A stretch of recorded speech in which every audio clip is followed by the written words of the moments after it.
Personal space দিতে জানতে হবে। পার্সোনাল স্পেস মানে আমাদের কালচারে যেটা হয়, আমরা একটু বেশি নাক গলাতে পছন্দ করি। আমরা ভাবি যে আমরা আপন মানুষ, we have the right to know everything about that person.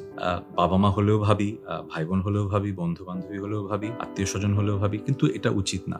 আমার বোঝা উচিত যে সবারই প্রাইভেসি আছে। আমি হয়তো বাবা-মা, আমি হয়তো সন্তান, কিন্তু আমার সব জানার অধিকার হয়তো নেই।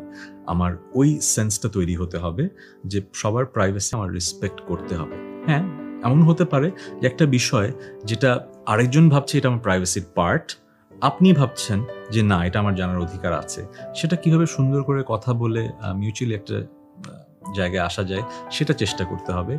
এমনভাবে কাউকে ম্যানিপুলেট করা উচিত না যাতে যার সাথে আপনি কমিউনিকেট করার চেষ্টা করছেন তাতে আরো দূরত্ব বেড়ে যায়।